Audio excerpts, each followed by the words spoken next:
This is Game Night with Josh Hennig on 97.3 ESPN and the free mobile app. Now, live from the Matt Black Kia Studios. Oh, what a move! Here's Josh Hennig. Thursday edition of Game Night on 97.3 ESPN. Josh Hennig here, hanging out with you all as we got more Sixers basketball tonight. The news is popping. There's a lot going on in Philadelphia sports. And, of course, we take your texts at 609-403-0973 to get on the conversation. 609-403-0973. We'll get more into the Sixers and their preview coming up at 6:20 with Paul Hudrick to get in on more of that situation. Also, the news broke just about maybe an hour ago. Jim Schwartz is officially done as defensive coordinator in Philadelphia. He is walking away from the game as a coach till further notice, basically. It's kind of one of those deals where it was convenient. You know, his contract was coming up, expiring. The Eagles and him basically agreed to part ways. He's had some health issues over the years. You can get all the details right now at 97.3 ESPN.com, the full details on Jim Schwartz walking away as defensive coordinator after a 5-year run with the Eagles. Also just breaking, Seth Curry from the 76ers will not play tonight. So you go from no Durant to no Kyrie Irving to now no Seth Curry tonight. So you're going to have a shell of a game coming up at 7:30. A much, much different game than we all expected. Of course, you can hear right here, Tom McGinnis on the call right here on 97.3 ESPN. So that's the breaking news off the top of the show. We're also being told, according to reports, Jared Allen will get the start tonight for the Nets. So no DeAndre Jordan in the starting lineup. So it'll be Allen versus Embiid for the big man spot down low. So that's a little bit of an interesting twist. It should be noted that Jared Allen usually starts when Durant doesn't start. So when Durant and or Kyrie doesn't play, it's usually Allen in the starting lineup. Read into that what you will, but so you have no Durant, no Kyrie, yes, Jared Allen in the starting lineup, no Seth Curry tonight, and the Sixers take on the Nets, and the spread is rising. People have been hitting that spread intensely since the news came out. And, of course, we give you my picks and odds for the night a little bit later in the show. We got a couple right last night. We got one wrong. That'll be the Sixers spread. I mean, everyone's talking about the Sixers. Oh, man, they got the win. They finished out the game. Well, for those of us who took the spread, you had 8 points, and you blew it. Come on, Tobias. You got to make those free throws. People's money's on the line, bro. But in all seriousness, it was actually good the Sixers did finish out the game last night. I kid about the money thing, okay? I'm not that serious, all right? But what I am serious about is it's a huge positive for the Sixers to finish that game out last night because they showed you that they are able to win games in different ways. The NBA is a long season. You got to create ways. You got to find ways. You got to figure out things to do to get over the hump. And for the Sixers last night, they had a huge lead, and then Bradley Beal happened. The guy went for 60 points. He was seemingly unstoppable in that game. It was absolutely incredible to watch. And let's be realistic. If the Sixers, maybe their strategy was a little different in the game last night, that outcome might have been differently.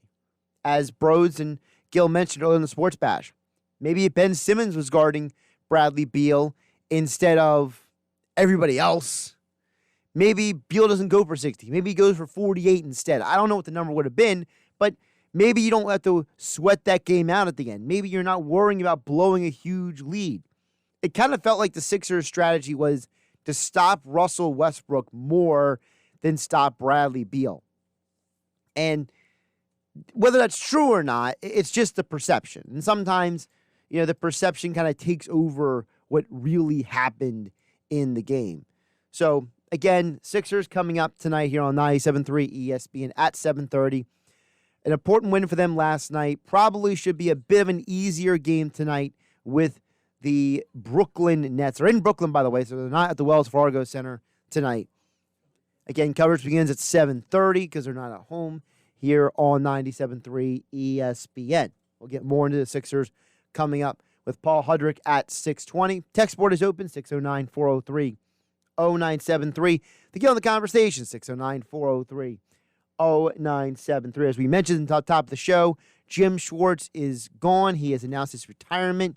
All the details are right on 97.3 ESPN.com and the 97.3 ESPN mobile app. And my initial reaction is, what is next? Because that has got to be the biggest question moving forward. And that's the question we're all going to be needing to ask all the next 24 to 48 hours. When Adam Kaplan comes on the Football at 4 with Gil and Broads tomorrow, when we talk to everybody throughout the weekend and the next week, the question is, where do you go from here? Because, number one, Schwartz was here for 5 years.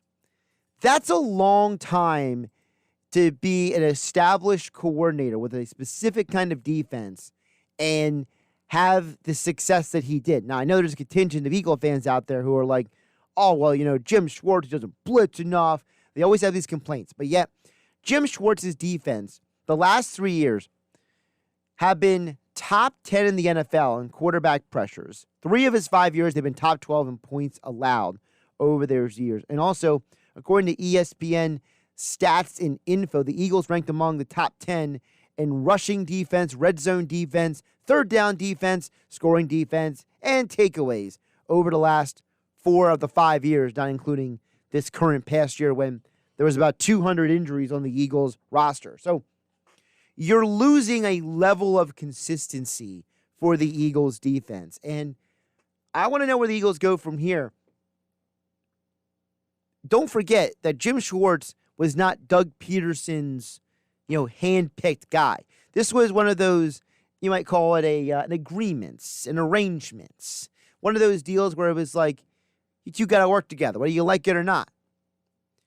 Now, Doug Peterson said himself, look, we grew in our relationship. We really appreciate Jim. He said that recently, and that's all well and good. But now it's going to be on Peterson and Roseman to find a new defensive coordinator. And there's a few different ways they can go with this. They can go with a guy in-house, like Matt Burke, for example. He's been a defensive coordinator down in Miami a few years ago. He's already familiar with the team and the organization, so he's probably the ideal in-house candidate. There's other coaches out there like a Gus Bradley or a Wade Phillips. The problem with those guys is that they're going to bring in a defense that is not going to look like the current defense. The decision the Eagles have to make is, do they want to stick with a version of what they're already running? Like, you can morph from the Y9 to another variation of a 4-3 front and still keep the same players. But if you go drastic change and go 3-4, or go through one of those, like the 49ers have that flex front, right? That front where it's sometimes it's 3 down linemen, sometimes it's 4 down linemen that Robert Saleh runs out there with the 49ers. If you change to a different defensive scheme altogether, how does that impact the roster construction? In my opinion, you can't go 3-4 because then you got to invest in the linebacker position, and the Eagles have never shown an interest in investing in the linebacker position to any extent. And in some ways, you would basically nullify the value of a guy like a Brandon Graham or a Josh Sweat, some of these guys who are ideal for that outside edge rusher in these 4-3 styled fronts. Very interesting to see where the Eagles go from here. I don't know if there's an ideal candidate because, to me, the only thing I care about is I don't want to see them just blow up the whole defense because, number one, you're not that good as a pass rushing defense and as a third down defense just because. No, it's because of the pressure that guys like Fletcher and Brandon and Vinny Curry and Josh Sweat are getting on the edge. You don't want to neutralize that. Now, maybe you want to add to it. Maybe you want to go with one of those fronts where it's kind of like that what Seattle does, which is, technically Seattle looks like a 4-3, but at times they look like a different version. You know, there's a lot of times that they'll have the 4-down lineman up there in Seattle, but then they'll bring the linebacker or a safety last minute on the edge, and they bring a lot of edge blitzes, or with the Chargers, where they brought a lot of blitzers from the inside position. What they would do is they would have the tackles bunched up in the middle of the line. They push the guards out of the way, and then the linebacker only has to deal with a center, or maybe they just clear the way altogether for the blitzing linebacker. There's a couple different ways you can go with this, but either way, whatever the Eagles do decide to do is going to determine what this roster will look like next year. And there's a possibility it's going to look much, much different than what people actually figure out. Again, 609-403-0973, 609-403-0973. To get on the conversation, the other thing with the Eagles I wanted to touch on was Rob Maaddi was on the Sports Bash earlier, and they asked him about, the Carson Wentz stuff and everything, because Rob is as, connected with the situation as anyone. And Rob made a couple comments about the Carson Wentz stuff. We're not going to get to all of it right now. You can go check out the full interview right now on the website at 973ESPN.com. But there was one specific comment that Maaddi made that stood out to me the most. This is what Rob Maaddi said earlier about Carson Wentz on the Sports Bash. I have not seen a player so viciously attacked for things that he has not said and things that he has not done. The character assassination of Carson Wentz is beyond comprehension. So he's in a no-win situation. Well, I agree with Rob that Wentz is in a no-win situation. To say that Wentz has been viciously attacked unlike any player he's ever seen before, I think is a serious reach. When you think about a lot of the complaints about Wentz, it's about his play on the field. I haven't heard this visceral, intense attack on his character. In fact, I would argue that I've heard more of an attack on the character of other people on the Eagles and Wentz. I've heard people attack Jim Schwartz's character, people attack Doug Peterson's character. But to say that Wentz is being viciously attacked, I think that there's this line that's blurred between commenting on the player's performance and the player's character as a person. For example, I myself have been very critical of Carson Wentz's play on the field, and I have equated part of my criticism by saying that there's something with his own character that might lead to some of these issues. Because I have said, for example, that I think that there are times that Wentz lets his ego get in the way of his own ability to do the right decision. He wants to hold the ball and make the big play and force the ball in there and not do the check down.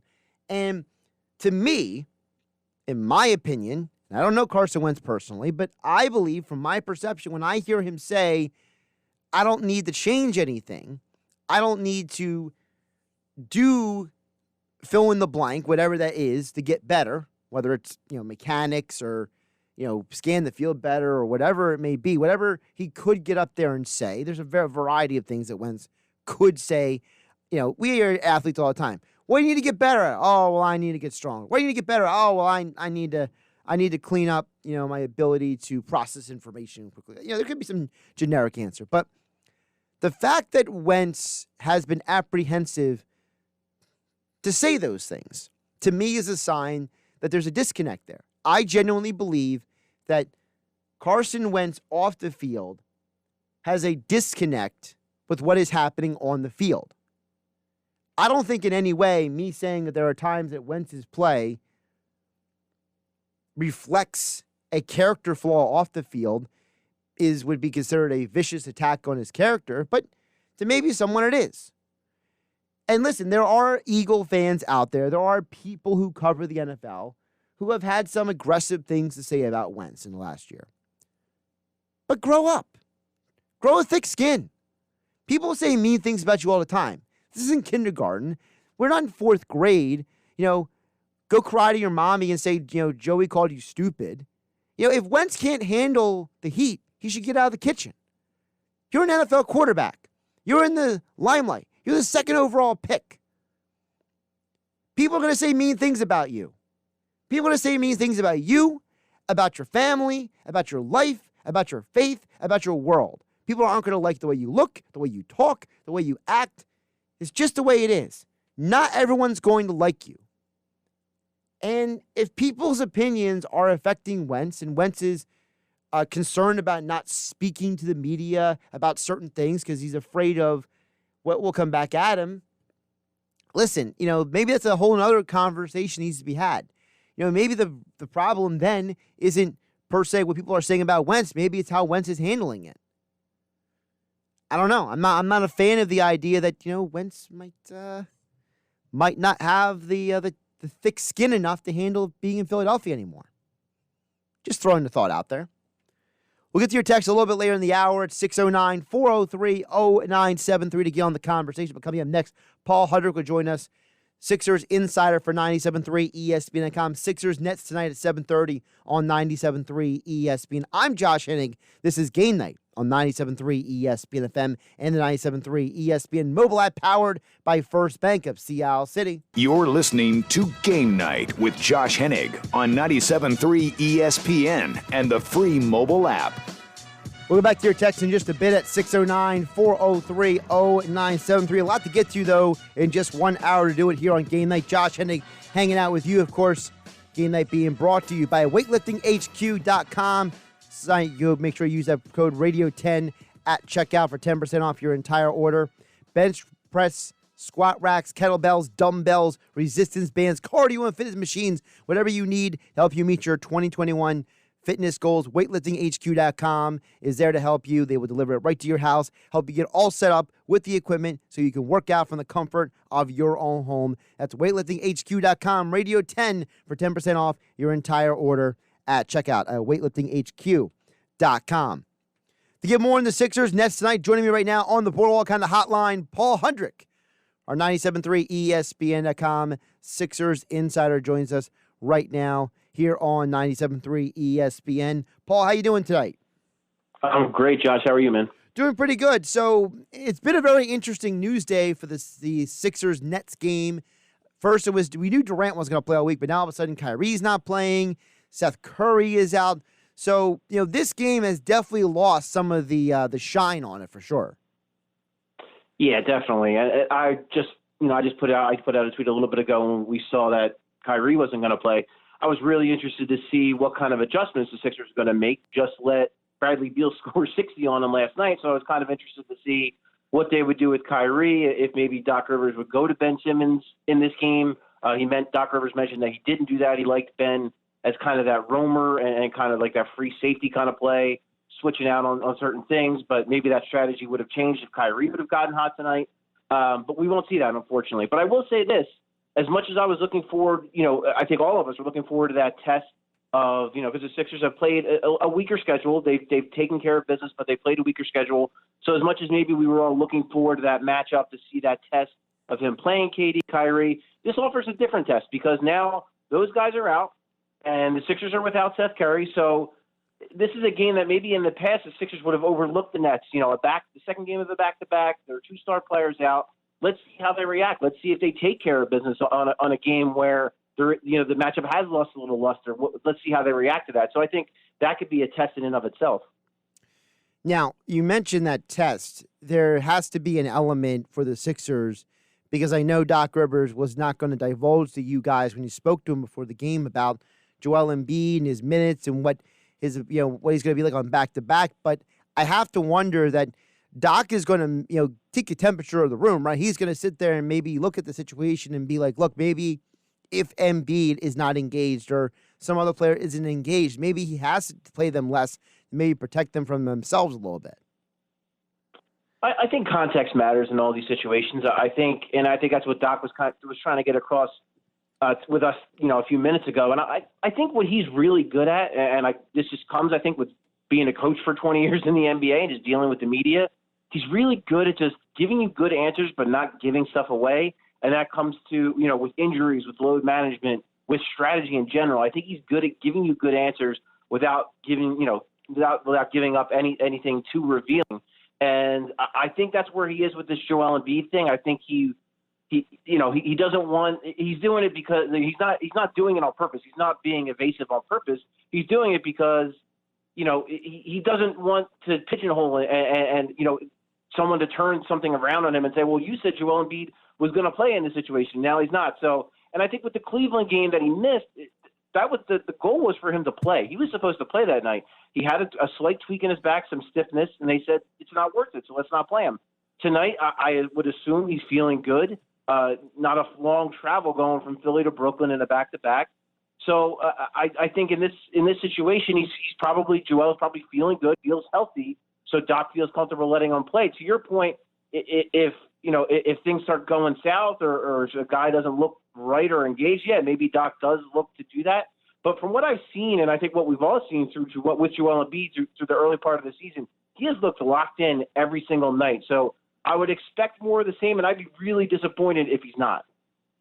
Paul Hudrick joining us here on Game Night on 97.3 ESPN. You get all the Sixers coverage over at 97.3 ESPN.com, the 97.3 ESPN mobile app. Follow Paul on Twitter at Paul Hudrick. Paul, sticking with the Sixers, what we expect from them tonight, I have to also be on the lookout for, you mentioned on Twitter about it's a little disappointing that we won't get to see what this team will look like the night after with a high-level scorer, but I do have to expect Caris LeVert to put up a lot of shots tonight. A lot of times, this year when Durant or Kyrie haven't played, he's the guy that gets a lot of the volume of the touches. So you could still have a guy go out there and possibly go off tonight in Caris LeVert. Absolutely. I mean, he's a menace when he's dribbling the ball and the way he can create off the dribble. He's one of my favorite guys to watch. Obviously he's not Kyrie Irving. He's not Kevin Durant. But, off a live ball dribble, I mean, there aren't that many guys that can just create and do what he does, either getting to the rim or getting that mid-range game going. And that's where he can get dangerous. If he's coming off ball screens and maybe the bigs are dropping a little too much and he starts getting hot in that mid-range game and he's got that floater game as well, he's got a pretty good finishing package, he can get hot and he can be dangerous. So I guess the good news for the Sixers is, he's the guy, so he's the focal point. But the bad news is Bradley Beal was also the focal point last night, and they didn't contain him. Again, Caris LeVert, not the caliber of player of Bradley Beal, but still a dangerous guy on any given night that can get hot and that can fill up the score sheet. So, yeah, he's going to be the guy that's going to be the biggest concern by far for the Sixers tonight. When you think about also last night's game, I know a lot of people have been critical about the Sixers, about you had a lead. How would you hold on to the lead? You should have won by this. People missing free throws down the stretch. What was your biggest takeaway from the way they finished the game? Because to me, my opinion is that I think it's beneficial they found a way to win the game. It's the old saying by Dominic Toretto, it doesn't matter if you win by an inch or a mile, winning is winning. Yeah, that's what Doc said last night. It was, some wins are going to be ugly, and I really don't care. I just want them to be wins. And look, the NBA, I think people just sometimes don't realize this stuff happens in the NBA.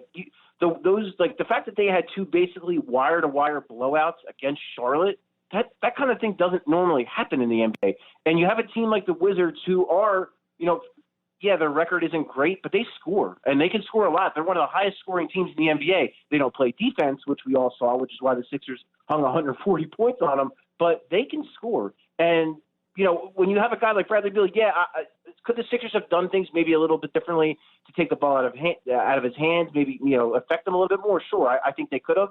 But at the same time, a guy doesn't put up 60 points unless he's really good, and Bradley Beal is really good. So to me, I think it's ebb and flow of a game, ebb and flow of a season. They shot 80% from three in the first half. That wasn't going to maintain throughout the entire game. It's a law of percentages, and it was bound to happen. I think you make an excellent point, though, too, where, you know what, this is a game that maybe in the past they wouldn't have won. Maybe they would have, after they blew that lead, they would have, tucked their tails and hid and lost. But they didn't. They put the starting five back in. The starting five regained control. Joel Embiid and Ben Simmons both made huge plays down the stretch. And, I think that's huge to see those two guys be the stars down the stretch and to see them take the game over and put the game away. What is your perspective on the evolution this season of the bench usage? I know it's hard to judge everything because, no Furkan Korkmaz, no Mike Scott for a few games here there. But I really like what I've seen from Shake Milton, from Tyrese Maxey. I think that Dwight Howard's been incredible in his role off the bench. But it feels like as the season is going on, it's kind of like the bench and their impact and their role has evolved, and Doc is kind of riding that wave.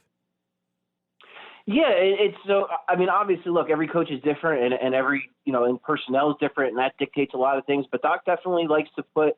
He likes for when Brett Brown was here, he basically wanted either Joel Embiid or Ben Simmons to be on the floor at all times. Doc has showed he is comfortable taking both guys out and letting an all bench unit kind of run the show. And so it's an interesting dynamic, and I think. With Shake Milton, he was great in the opener. He struggled for a few games. Was I thought really good last night, getting to the rim, getting to the free throw line as well. I think he shot 8 free throws last night. So I am intrigued by the idea of the bench unit and kind of letting Shake Milton and Tyrese Maxey run things and see how it goes. I agree with you that Dwight Howard has been excellent in that role of just rim protection, offensive rebounds, just providing that energy and that bounce off the bench. I think he's been excellent in that regard. And so I am interested to see how that unfolds. I like that Doc, at least for the early part of the season, is really letting Shake, develop into that man role and letting Maxey, pushing him as a ball handler and seeing what he can do and letting him develop a little bit. At least in the early part of the season, I like what I've seen, and I like that Doc is kind of letting those guys grow into those roles.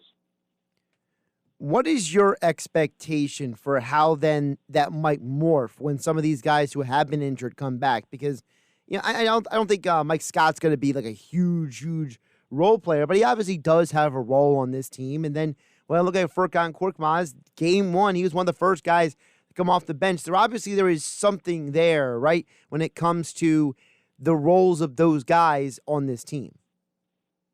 Definitely. And what's been happening since with Mike Scott out is you've seen Ben Simmons take more of a role playing like the backup 4, and that's kind of, it's increased his minutes. So I think that's one of the things you'll see is, Ben Simmons might get a little bit more of a break. Tobias Harris might get a little bit more of a break because when Mike Scott's in there, Doc Rivers feels comfortable playing him at that 4. And I think, Doc Rivers has shown he's not going to, he's comfortable playing 10 or 11 guys. He'll do that. He doesn't have a set number of, I only want to play X amount of guys. Well, no, if he can fit them all without it being without it being clunky or without guys kind of falling out of a rhythm or, some guys getting shortchanged, he'll do that. And I think that's what you're going to see. I think you're going to see at least 10 guys play. And I think, when Korkmaz and Mike Scott comes in, I don't expect that to change. I think you're still going to see 10 guys play. And I think they're maybe, again, the starters take on a little bit lesser of a role. But, yeah, I think the bench will still be a big factor, and we're still going to see plenty of those all-bench lineups, at least for I don't know, maybe the half of the season, maybe 3/4 of the season, depending on what it looks like. But, yeah, I imagine that rotation is going to stay like that up until near the playoffs, I would imagine.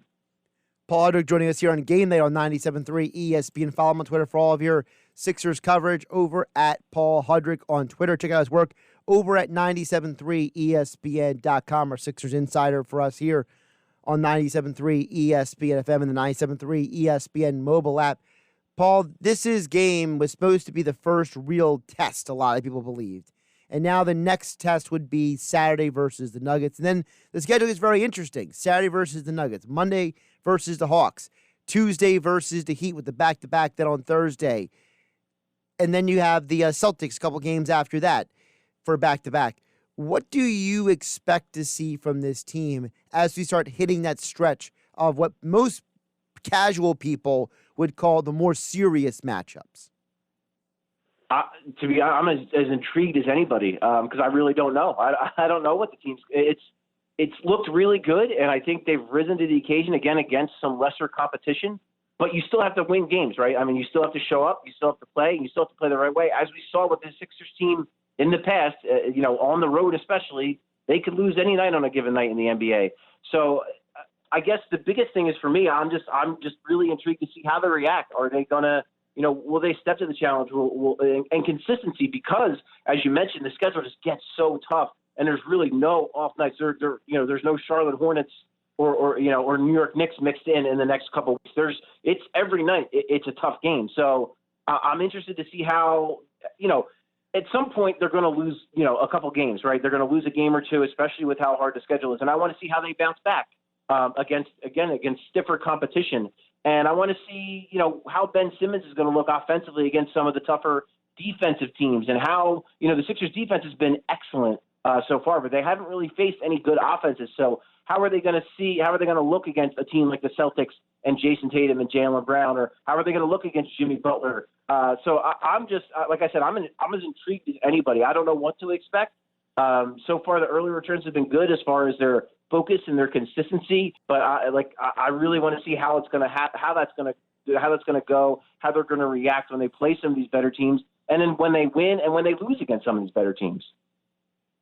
Paul, before I let you go, I wanted to ask you about your perception of Doc Rivers, because the city hasn't had a coach of this kind of pedigree, in my opinion, since Larry Brown. He is the highest profile Sixers head coach in basically almost 20 years at this point. And this is a guy, he played in the league. He's coached multiple places. He's taken every franchise he's coached to the postseason. He's got a ring with the Celtics. And when he was in the bubble, he was a huge part of keeping everything going down there in the bubble, of being a uniter, being a guy who brings people together, being an outspoken voice. And the man has a presence. You look at him and you listen to him, and there's an aura of confidence that you know that he understands what he is doing. So talk about what has been so different about him as the Sixers head coach as what we've seen in the past. Well, I think you nailed it with the idea of him just being a leader of men. I think he's just really good at that, and he commands a room. When he speaks, people listen. And, it wasn't just basketball people that were sharing his words during the bubble, or even last night. National news outlets sharing what he's had to say, because he has such an important voice, and he is so candid, and he's not afraid to speak his mind. And then just from the players, from how it relates to him, dealing with players, and he just commands respect. And I think part of that is, he played in the league for a long time, and he won a ring as a player. And then also, being a head coach for so long and having so much success and winning a ring. And you see some of the players he's coached. In Boston, he has 3 Hall of Famers.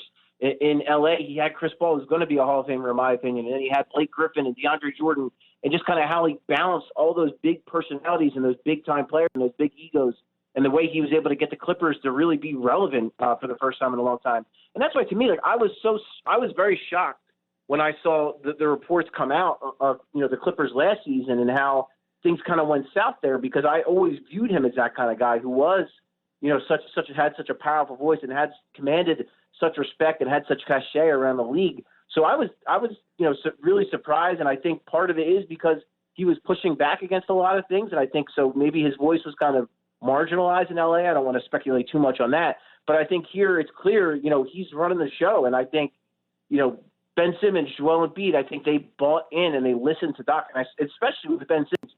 You hear whenever he's asked about Doc Rivers, the first thing he talks about is he was a player, and he was a championship player, and he's been a coach forever. So as much, and I don't want to say that they didn't respect Brett Brown. At the end, it got a little ugly, but I think just with Doc Rivers, it's on another level. And he just, again, that cachet, that presence he has, I think that just resonates so much with the guys, and you can see that so far with the Sixers. He's Paul Hudrick. Make sure you catch him on Twitter at Paul Hudrick. Check out all of his coverage of the 76ers right now over at 97.3ESPN.com. Pre-game, post-game, whatever's going on. He's part of our great Sixers coverage with the guys like McCormick and Blevins and Hudrick, all there. They're the trifecta over there at 97.3ESPN.com and the 97.3 ESPN mobile app. And as all guests, Paul appeared here on the Boardwalk kind of hotline. Paul, one more before I let you go. Will the Sixers cover this growing spread? Is now up to -5 at a lot of books. -5. I mean, I would say they should, but no one blame me if you put some shekels down and it doesn't go that way. But I would say the 5, they should cover that with no KD and no Kyrie, and with Embiid expected to play. I would say they should cover that 5. Well, it's interesting because it about 2:30 this afternoon, it was 1.5. It was basically sitting right there. But as soon as the Kyrie news came out, it just keeps going up like a half a point to a point almost every like 30 minutes right now. It's just growing. I just saw it move again, and it moved another half a point at certain books. With the, I guess with the idea that people are thinking Embiid's going to play, but that's probably why that keeps jumping up. It's got to be also that Kyrie's not playing, right? Because the over-under has dropped from 226 to 223. I mean, you could tell these sports books are just trying to adjust on the fly right now to these betting odds makers. Yeah. Oh, yeah, definitely. And like I said, I think, the closer we get to game time and the more it appears that Joel Embiid will definitely play, I think that's going to definitely put it, definitely jump the line in the Sixers' direction big time. Paul, always appreciate the time. Great stuff, and we'll be hearing from you tomorrow for the Inside the Sixers segment on the Sports Bash with Mike and Broads here on 97.3 ESPN. You got it, Josh. Anytime, man. Josh Hennig here on Game Night on 97.3 ESPN. Of course, our Sixers conversation being brought to you by weightliftinghq.com. Use my code radio10 at checkout for 10% off your entire order. Listen, maybe you're someone who's trying to work from home and work out from home. And let me tell you something. It's not easy to work out from home if you don't have the right equipment. If you can't get to the gym, or maybe going to the gym is just not in the cards for you right now for a variety of reasons, whatever the reason is, weightliftinghq.com will help you work out from the comfort of your home.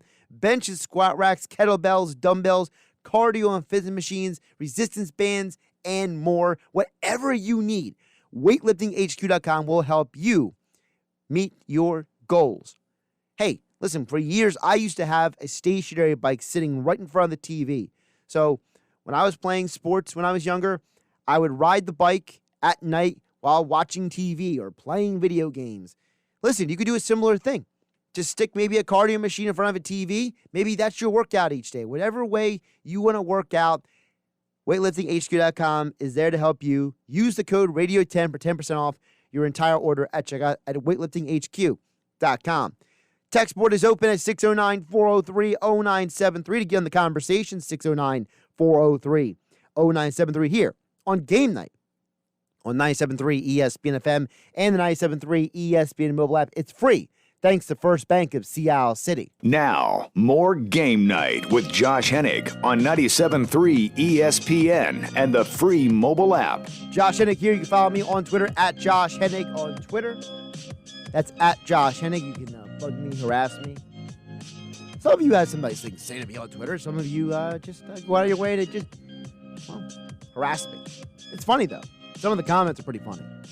Maybe one day I'll actually screenshot stuff and put it out there or something. I just don't care enough sometimes. I just see a comment sometimes. I just keep moving on with my day. You ever run into somebody and they're like, hey, tell me how your job is? And it's like, well, my job's interesting some days. Like days like today where there's tons of breaking news.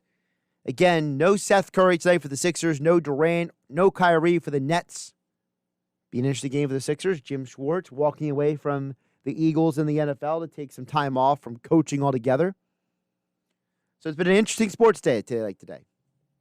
We'll get to your text in just a moment at 609-403-0973. 609-403-0973. But first, I want to remind you of my friends over at FanDuel Sportsbook. FanDuel has a great opportunity for you to double your earnings, not just for the NBA, but all NFL playoff weekend. Triple headers, Saturday and Sunday. Hear all the action right here on 97.3 ESPN.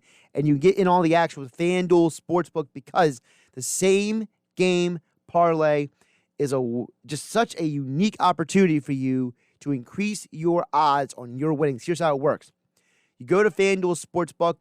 If you're a new user, you sign up, use promo code Hennig, Hennig.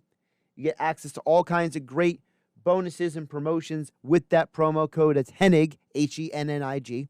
And then you go to NBA or NFL, and you click on Same Game Parlays. It's got a list of opportunities, whether it's the spread, the over-under, player props. You can merge them all together into a one-of-a-kind parlay.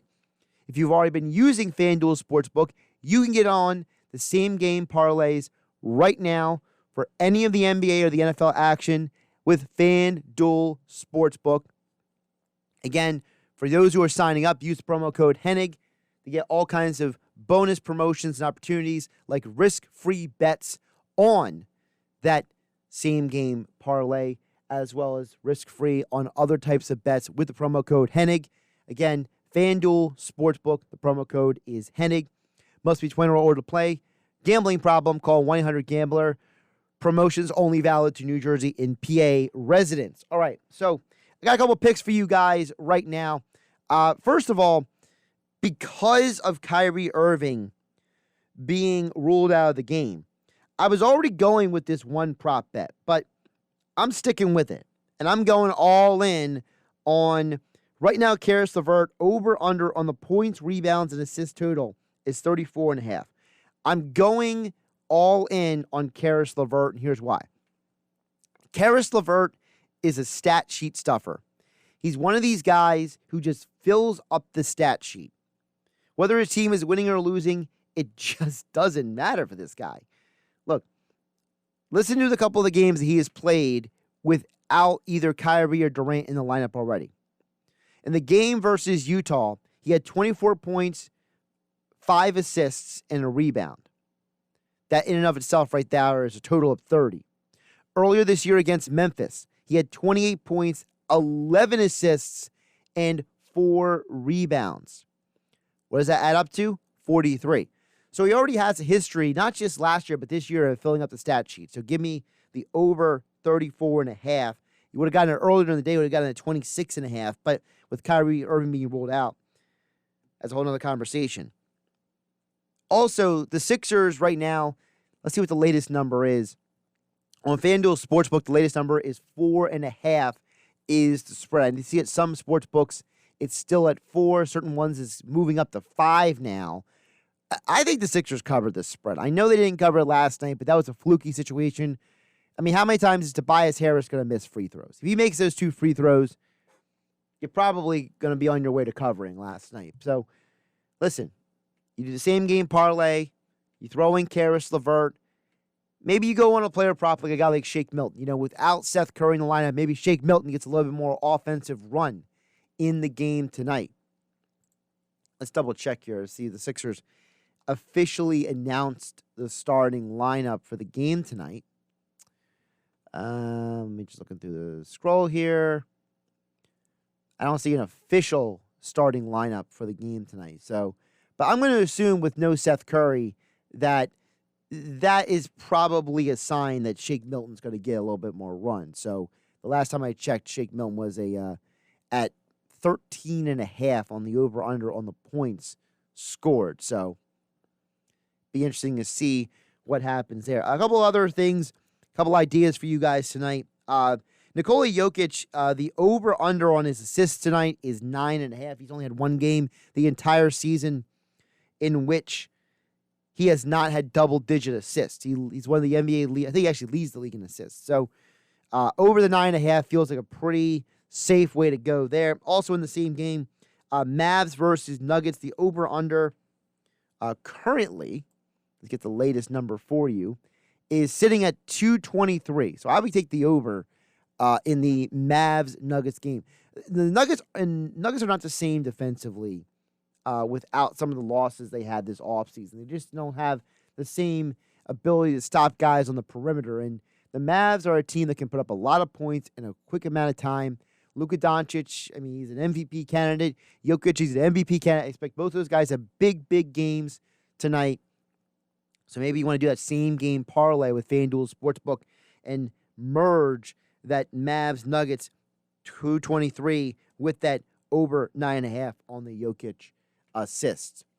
Text board 609-403-0973 before we get out of here. Just a couple just ideas for you guys if you want to go throw some action tonight with FanDuel Sportsbook.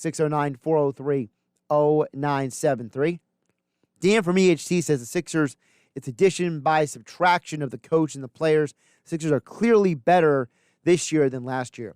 And I agree with that, Dan. Listen, I'm not as concerned about who the opponents are in these last few weeks. But listen, I just feel like when you think about this team, you have a Sixers team that has obviously shown you an improved roster, because adding Danny Green and Seth Curry and Dwight Howard are massive improvements over Al Horford, Josh Richardson, and I mean, does anybody really even remember who exactly was the Sixers' backup center? I mean, it kind of was Al Horford. They kept sliding him down and they would bring in Mike Scott at power forward in the bubble.